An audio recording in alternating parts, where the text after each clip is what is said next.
নমস্কার ভিউয়ার্স, আজকের ভিডিওতে আমি আলোচনা করব মাধ্যমিক ইতিহাসের একদম শেষ অধ্যায়ের একটি অত্যন্ত গুরুত্বপূর্ণ টপিক সম্পর্কে, যা হলো জুনাগড় সমস্যা।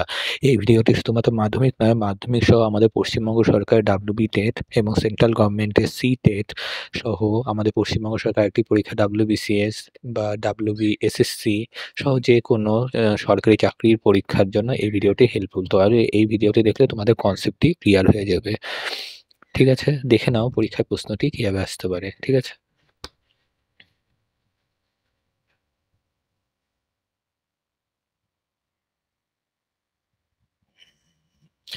কোশ্চেনটি হলো,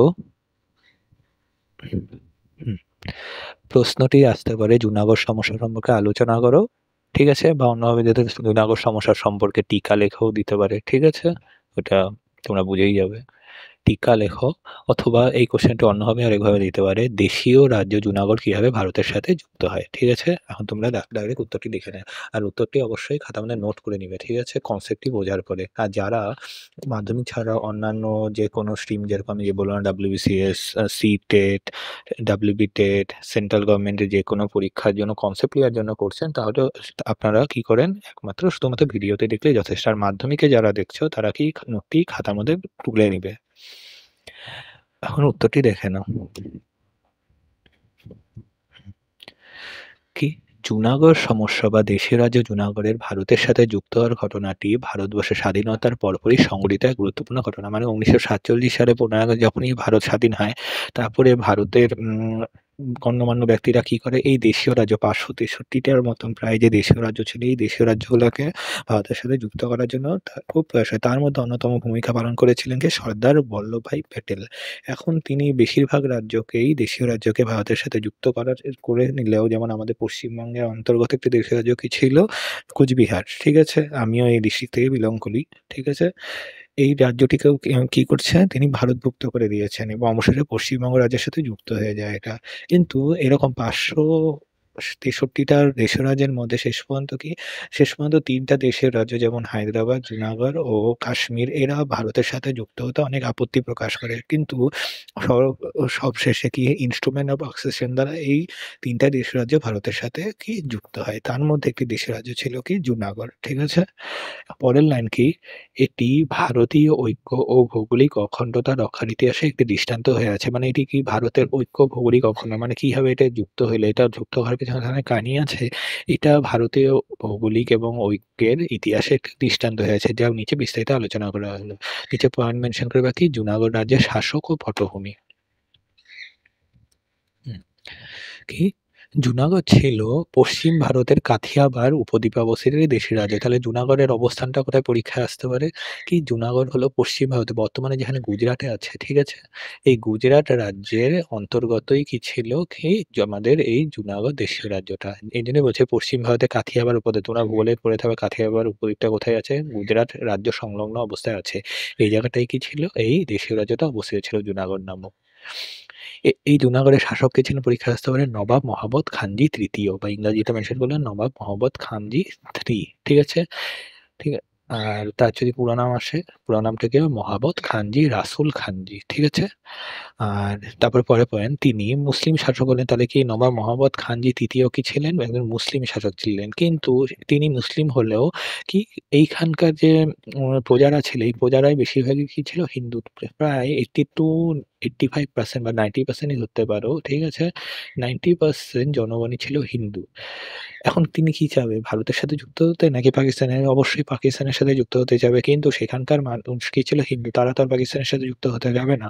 এটা নিয়ে পরবর্তীকালে সমস্যার সৃষ্টি হয়। জুনাগড় রাজ্য ভৌগোলিক সাথে ভারতের ভূখণ্ড কি তারা বেশিও ছিল। তাহলে কি জুনাগড় এমনকি একদম ভারতের ভূখণ্ডের মাঝখানে, কোনো পাকিস্তানের পাশেও নেই। তাহলে কি এটা সব থেকে ভালো উপায় কি ছিল, এটা ভারতের সাথেই যুক্ত হয়ে যাক।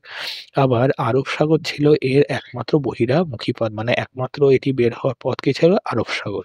মানে এই পরীক্ষা প্রশ্নে আরব, মানে জুনাগড় তাহলে কোন সাগরের পাশে অবস্থিত, আরব সাগরের পাশে অবস্থিত। ঠিক আছে, এখানে একটু মেনশন করে দিতে পারি, এটা আরব সাগরের পাশে অবস্থিত ছিল।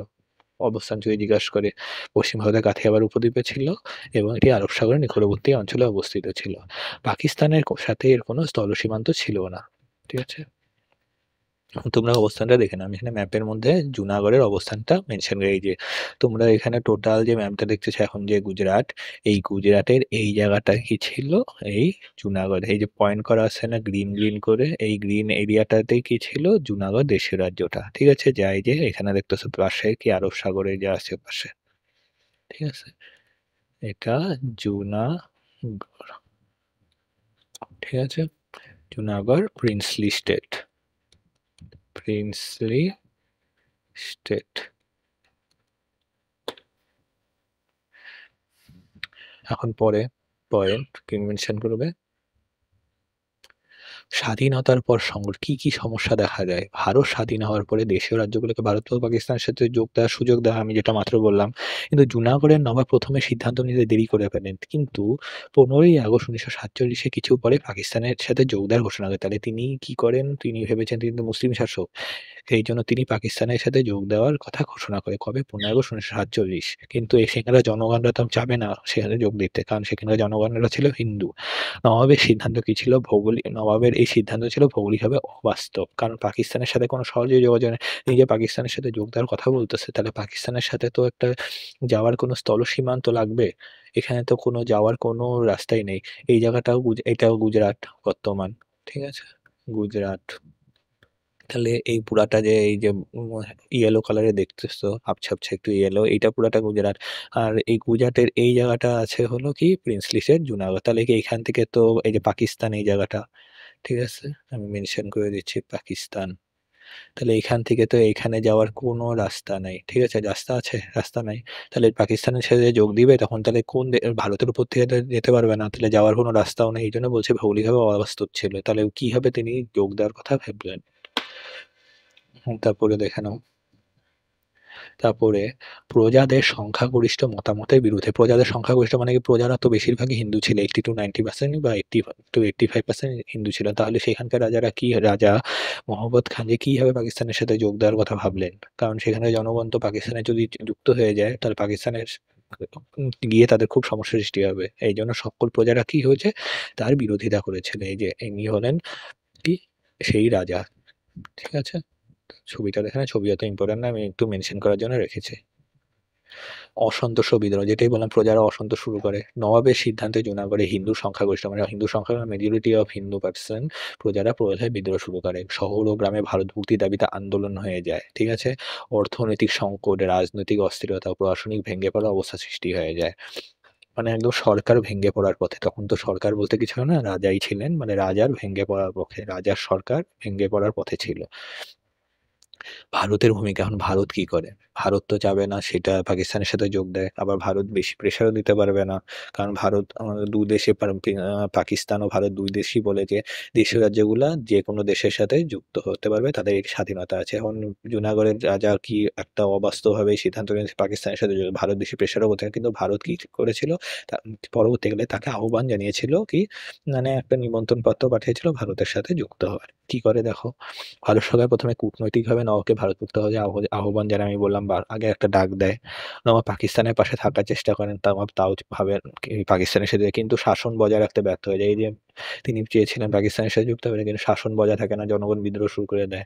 শেষ পর্যন্ত নবাব পাকিস্তানে পালিয়ে যান। কারণ জনগণ বিদ্রোহ শুরু করেছে, তার প্রাণ সংকট চলে আসার পথে ছিল। ঠিক আছে? এইজন্য পরে করতে গেলে তিনি পাকিস্তানের কিছু সূত্র মতে করাচিতে আশ্রয় নিয়েছিলেন পাকিস্তানে। তাহলে শেষ পর্যন্ত পাকিস্তানে চলে যায় কিন্তু ভারত কি পাকিস্তানের সাথে যুক্ত করতে অসম্মত হয়। কারণ তিনি তো চলেই গেছেন। মানে সরকার ভেঙে পড়েছে।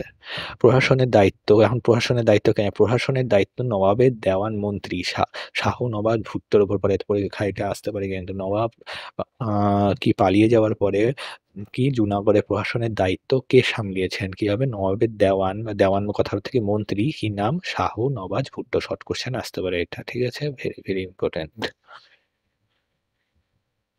এখন গণভোট। এখন কি করা হয়? জুনাগড়ে একটা ভোট রাখা হয়। ঠিক আছে? কি এখন যাতে জনগণকে যে বলা হয় তারা কোন দেশের সাথে যুক্ত হতে, এখন জনগণের উপরেই ছাড়া হয়। বেশিরভাগ মানুষই এখন কি করবে? ভারত সরকার জনগণের মতামত চাইতে গণভোট করেন। কি সবাই ভোটের মধ্যে যদি সবাই চায় পাকিস্তানের সাথে যুক্ত হতে পারে, পাকিস্তানের সাথেই যুক্ত করে দিবে।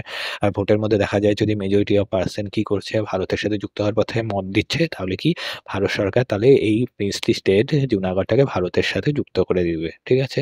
কবে অনুষ্ঠিত হয় এই গণভোট? গণভোটকে ইংরেজিতে বলে প্লেবিসাইড, ঠিক আছে? ফেব্রুয়ারি ১৯৪৮ সালে এই গণভোটটা হয়েছিল। ভোটে বিপুল সংখ্যক মানুষ প্রায় 99% মানুষই ভারতভুক্ত হওয়ার কথা মত দেয় যে যেটা ভারতের পক্ষে খুব ভালো একটা খবর। এর ফলে জুনাগড় আনুষ্ঠানিকভাবে ভারতের সাথে যুক্ত হয়ে যায়। গণভোটের ফলাফলের ভিত্তিতে কবে যুক্ত হয়? ফেব্রুয়ারি ১৯৪৮ সালে মতান্তর, অনেক বইতে আবার এক তারিখ দেওয়া আছে। কি অনেক বইতে দেওয়া আছে ফেব্রুয়ারি ১৯৪৮ সালেই কি হয়েছে, যেহেতু গণভোট হয়েছিল তখন, তাহলে সেই ১৯৪৮ সালের ফেব্রুয়ারি মাসেই ভারতের সাথে যুক্ত হয়ে যায়। আবার অনেক বইতে দেওয়া আছে জানুয়ারি ১৯৪৯ সালে জুনাগড় ভারতের সাথে যুক্ত হয়। তোমরা পরীক্ষায় কাজ করবা ২ টাই মেনশন করে দেবে, মতান্তরে দিয়ে যাতে তোমাদের যে এক্সামিনের খাতা দেখবে সে যদি দেখা হলো এইটাকে অ্যান্সার নিল, তুমি লিখে রাখছো এটা, তাহলে কেটেও দিতে পারে। এইজন্য দুটোই দিয়ে রাখবে। তাহলে তিনি বুঝবে এটা একটা মতান্তর আছে। ঠিক আছে? মানে তোমার অ্যান্সারটা কাটতে পারবে না। ঠিক আছে? এটার অ্যান্সার এই পর্যন্ত। তাহলে জুনাগড় এইভাবে শেষ পর্যন্ত ভারতের সাথে যুক্ত হয়ে যায় এবং জুনাগড় সমস্যার অবসান ঘটে যায়। ঠিক আছে? ভিডিওটি যদি ভালো লাগে তাহলে ভিডিওটি লাইক করে দিও, বন্ধুদের মধ্যে শেয়ার করে দিও এবং কমেন্টে জানিও ভিডিওটি তোমার কেমন লেগেছে। আর পরবর্তী ভিডিও নিশ্চয়ই আসছে, এই চ্যাপ্টারের বেসিসেই আসবে। হয়তো আমি উম তোমাদের একটা কোয়েশ্চেন ছিল কি জানি? উদ্বাস্তু সমস্যা। উদ্বাস্তু সমস্যা নিয়ে একটা টপিক নিয়ে পরবর্তীকালে ভিডিও বানাবো। আশা করি ২-৩ দিনের মধ্যে এসে যাবে বা কালও এসে যেতে পারে। ঠিক আছে? তোমরা স্টে আপডেটেড থেকো। ধন্যবাদ।